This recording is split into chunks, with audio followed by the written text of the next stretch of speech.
Hi, everybody. This is Gemma. And this evening, I have another really dear friend that I'm in awe of, one of my besties now, for a lot of reasons. We have the same opinions about the world, about the country, but she also is an amazing female hero from the Keepers. And we're going to be interviewing our dear friend, Lil Hughes Knipp. You will remember Lil from the Keepers as Joseph Maskell's student secretary. So, Lil, welcome to the program. Thank you, Gemma. So, Lil, thank you definitely for being on. We had a discussion in our podcast discussion group on Facebook, and it seemed like you were the person that everyone wants to hear from. Gemma just mentioned how you both are the same person, but are you both also redheaded? We are. Mine. All right. Mine comes out of a box. Thank you very much. The secret? Well, Mine comes out of a box now, too, but I am an original.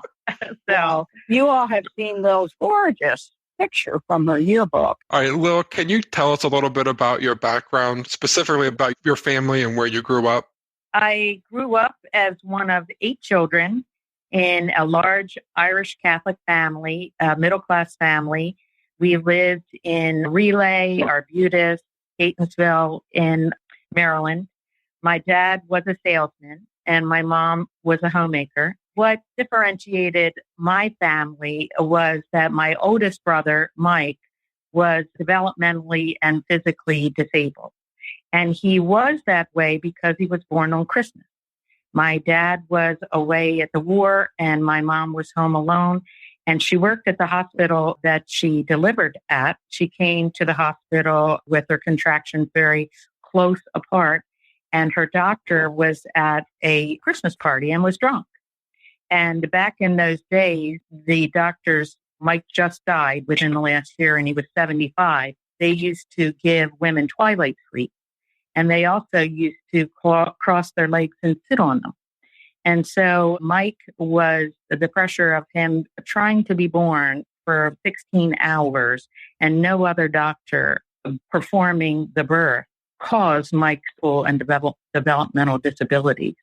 The doctors told my parents that he would never walk or talk and he would likely die before he was 20. And they recommended that my parents send him to Rosewood, which many people in Maryland know Rosewood as a very heinous institution. My parents didn't do that. And Mike did walk, he did talk, he went to school, and he lived to be 75. And he was also the heart of our family. Everything revolved around Mike. So all of us, except for Mike, attended Catholic school grades 1 through 12. When Keough opened in the 60s, it was close by, it was state of the art, and all my friends planned to attend. So I was thinking this was really going to be a great adventure for me. Do you have sisters that also went to Keough? No, my sister went to IND. Keough did not exist at the time, so she went to IND. I have a younger sister, and she did go to Keough. Okay. I know you're a couple years younger than I am, but Keough was still a new school when you went there. What were some of your expectations about going to a new high school in the Archdiocese? Yeah, I thought I was an artist at the time, and so I was really excited about their art program, and I was always a really good student and a very motivated person. So I was really looking forward to this brand new great school that was there. And of course, it was right next door to the boys' school. And I had a boyfriend that went. I was really super psyched to be going to a place that was so well thought of and was so close by. I really looked forward to it. And so when my freshman year, I was one of the freshmen, whatever the homeschool, the school leaders were in the freshman year, each one. And so that was a good experience. And what year did you graduate? I graduated in 71. Okay, so you were just a year behind me. Okay. Yeah, I didn't think there was that much space. When and how did you meet Father Maskell? I had never met him before, but seen him around the corners of the dances. He was always lurking at the edges with a scowl on his face, but we had no contact. And then one day when I was a sophomore, I got a call to the office. And when I went there, they said, Father Maskell wants to see you. And so I went to his office he told me that he had been asking faculty and staff for recommendations for a special position that he had, and that they had recommended me. The position was that of a confidential secretary.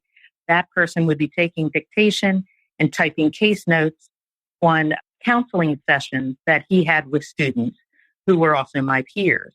Maskell was the school psychologist and also the chaplain. He emphasized the secrecy of the work, how trustworthy the person must be that had the position, and that person couldn't share what went on with anyone else outside of his office. I already had two jobs.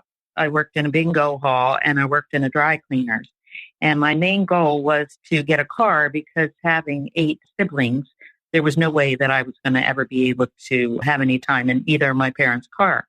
So I said yes immediately because I was really excited about it, even though I had no idea of who I would be working with. I'm going to ask you to tell us a little bit more about the job that he offered you. But first of all, what do you think he said to the teachers? What kind of characteristics do you think he articulated that caused teachers on the faculty to recommend you?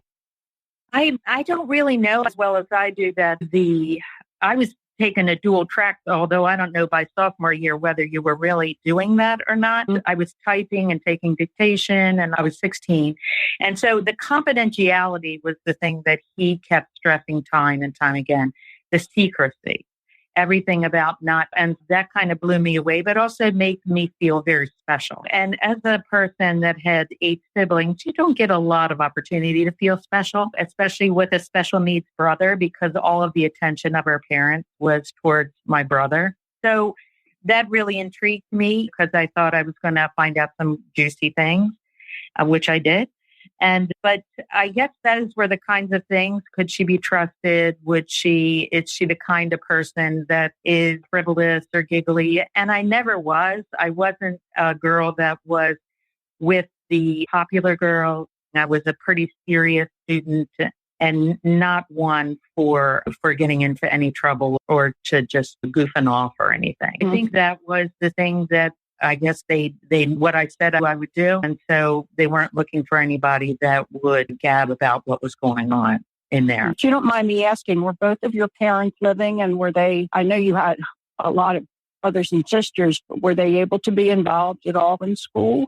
There was not a lot of involvement in school. And I was extremely independent. I never asked for help and I never asked for anybody to get involved in my stuff. I think what made all of my brothers and sisters are very successful. And I think why is because we saw how much our parents struggled with our brother. It was so hard for them to get services for him. They were among the founding members of BARC, which is the Baltimore Association of Retarded Citizens. There just wasn't anything for Mike at that time. And just to get him services so that he could walk and things like that, they spend all of their energy on that. So we were good kids just because to be bad would be to put more on them. And we didn't want to do that. And so it was we all understood that we couldn't put more stuff on our parents because they had so much, and they were great parents. They were really good parents. But you looked at how much they struggled in the day to day, just taking care of Mike. And we saw that all the time because we were there and looked at Mike, and Mike had to struggle all the time, that we wouldn't do anything that would increase their life and he put more on them. So all of us were extremely independent. We just did for ourselves as opposed to kids that had either smaller families or parents that didn't have as big a burden as they did. So my parents weren't really involved in school, and we never gave them any reason to be because we were just so self-sufficient. Mm-hmm.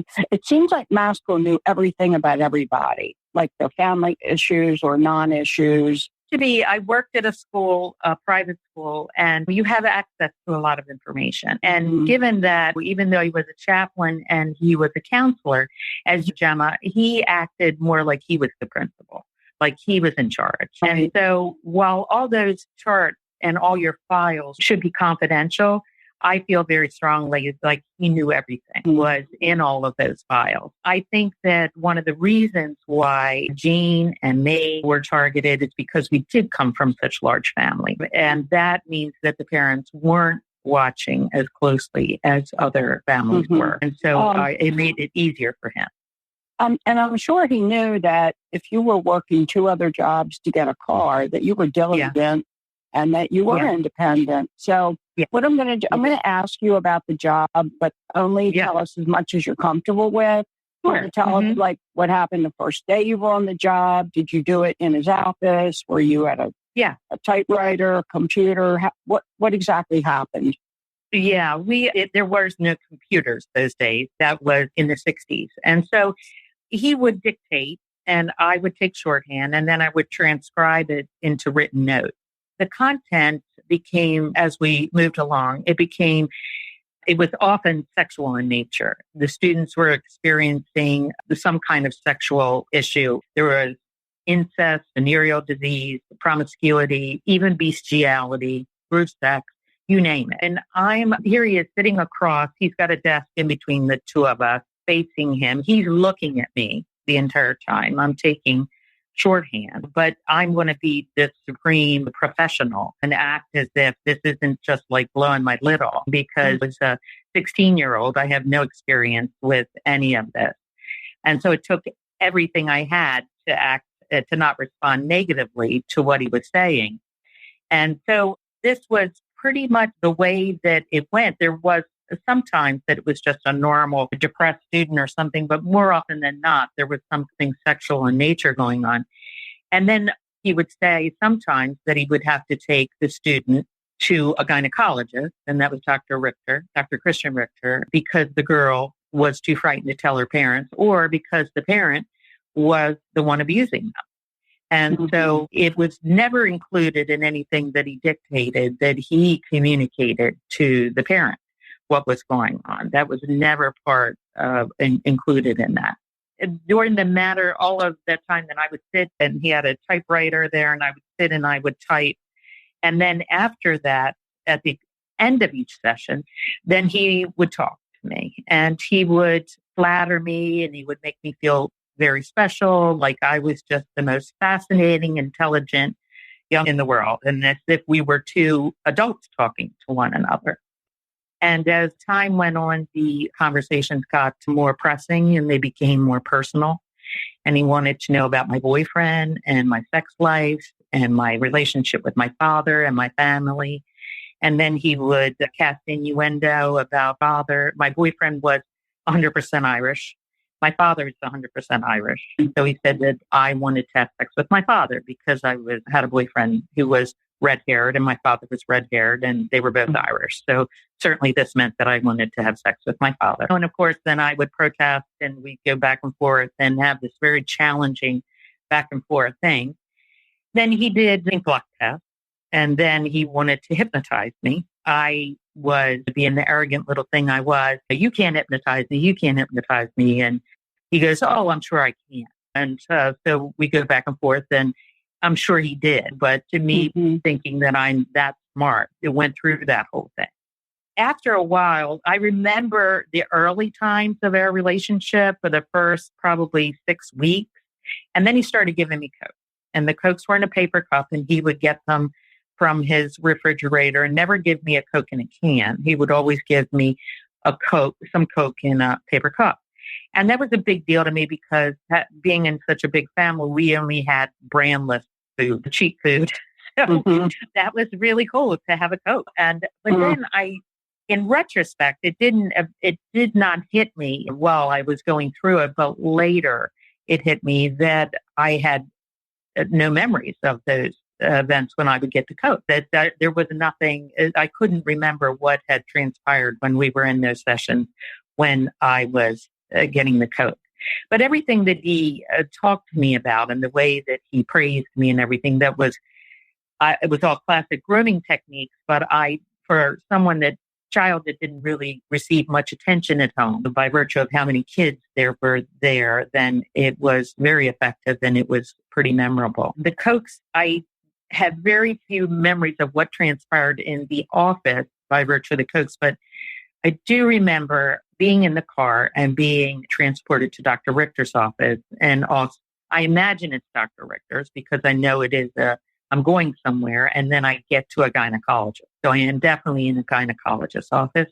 I'm in the car, and sometimes I have a winter coat on, and other times I do not, but I am stupefied because there's nothing.